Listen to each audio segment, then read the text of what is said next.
Welcome to Sun to Shade, Changing Light Patterns in Your Garden. This is presented by Kay Green. I have been a master gardener in Buncombe County, North Carolina for the last 3 years, but I've been gardening for a very long time. Today I'm going to share with you a tool that I discovered about a year ago, and it is one of the best things that I've ever done to learn about my garden. So we're going to start off with learning about hardiness zones, sun requirements, sun mapping, and right places, right plants, right places. Our plants need the same basic things. They need water, air, sunlight, and nutrients to grow. If your plants are getting too much sun, they could look like they are parched and visibly burnt. Their leaves can become brittle and break easily. Now, the tricky thing is that this could also be symptoms similar to underwatering. But what happens here is if it's due to too much sun, giving them more water will not help them recover. If you have plants that are getting too much sun, of course, the easiest thing would be to, if it's in a container, move the plant. If it's in your yard, you could consider putting up a covering to shade the plant, or you could consider planting a fast-growing tree or shrubs. And lastly, if none of those will work, then you just have to dig the plant up and move it. If plants aren't getting enough sun, you'll see that they have lost their vibrant color and have turned yellow or mottled. The leaves could be falling off the plant and growth could be stunted. Plants might look spindly with a lot of space between the leaves. Or, as you can see in this last photo down here, they could be leaning toward the light. So what do we do if they're not getting enough sun? If it's in a container, move it. If it's in your garden, you might want to consider cutting down trees or shrubs. And lastly, of course, you can always dig the plant up and put it in a better location. So, in selecting the right place, we have to start out thinking big. We need to know our growing zone, and then we need to observe the amount of sun as it travels throughout the day in our yard. And plants are usually categorized into 3 major categories: shade, partial shade, and full sun.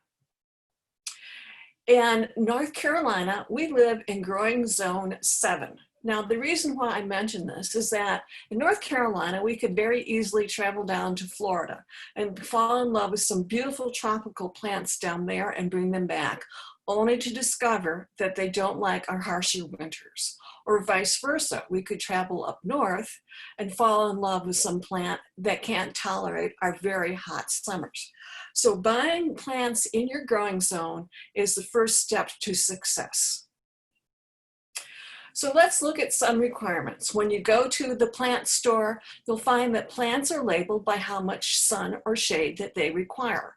And in many stores, they are kept where they are meeting their sun needs. So your full sun plants are going to be out in full sun, and your shade plants are going to be under shade. And partial shade plants means that they're getting not quite full sun but not full shade either. So full sun means at least 6 to 8 hours of sun per day. Partial sun or partial shade means 3 to 6 hours of sun per day. And dappled shade is similar to partial shade, but the sun is making its way through the branches of a tree. Shade means that the plant needs less than 3 hours of direct sunlight each day, with filtered sunlight during the rest of the day. I'm going to show you 2 ways to figure out how much sun your yard is getting. The first one we're going to look at is called sun mapping, and the second is sun charting. I want to show you my garden so you can see how I use these 2 systems. This is facing my backyard, and here you can see my patio. And now you can see that I took a piece of grass paper and I did a rough sketch of the various parts that I'm interested in. This is not growing to scale, but what was important for me is that I had all parts of my yard in that I'm curious about.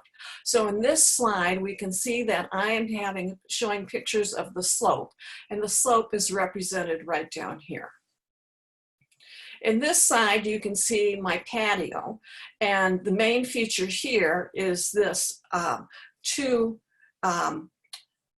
boxes, and they are right over here.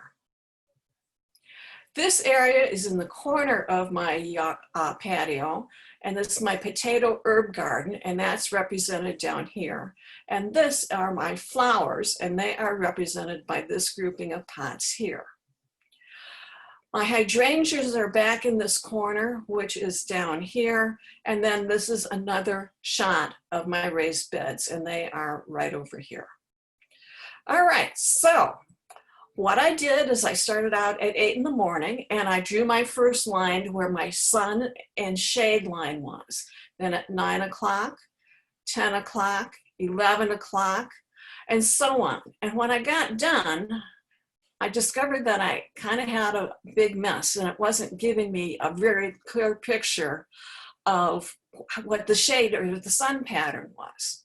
So I thought, okay, what can we do to make this easier to understand?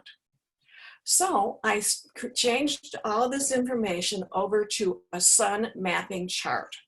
Across the top here, I put the hours that I recorded the time. So it goes from 8 a.m. to 8 p.m. And down here, I put the various areas that I'm interested in. So I have my hydrangeas, my raised beds, flowers, herbs and potatoes. And then for my slope area, I divided it into top slope and lower slope because I thought that they might be getting different amounts of sunshine. Now, if we go over to this column, you can see the total of the amount of sunshine I'm getting in each area. So we start off up here with 3.5 hours of sun for my hydrangeas, which is good because they are shade-loving plants. And if you look down here, all of these other areas are technically getting enough sun, full sun, which is 6 to 8 hours of sun a day, to be considered full sun. But what I discovered is that in my slopey area here, the first year I planted some vegetables, namely spinach, and they did not do well because they did not get enough sun. And let's look at why. So over here, my slope is getting sun in the early morning hours from 8 to 9. And then it's not getting any sun until around 3 o'clock in the afternoon. So this area, even though it's getting a lot of sun, it's getting early morning light and late afternoon light, which meant that when I replanted my lower slope here with shade plants, they were still loving it because the only sun they were getting was the early morning and late afternoon sun. And let's go back up here to my hydrangeas. Now we know that they are shade-loving plants, and look what's happening with them. They are getting their sun during peak hours between 1 and 4. So what I do is on the hottest days of summer in July and August, when we haven't had any rain, I make sure that I go out and I give them some water first thing in the morning so they can make it through the afternoon. So that's it. This is a pretty easy, clear system to figuring out how much sun or shade you have in your yard. And once you're armed with this information, then you can head to the plant stores. So let's review. Full sun plants need 6 to 8 hours of direct sun a day. Partial shade or partial sun plants need 3 to 6 hours a day.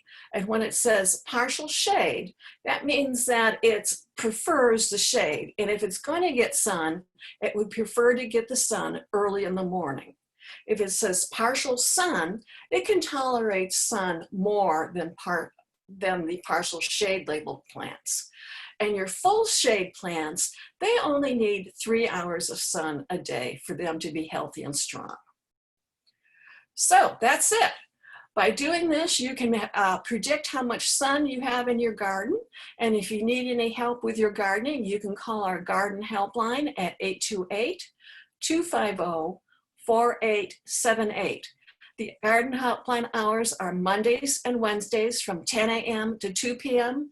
and on Fridays from 10 a.m. to noon. Thank you.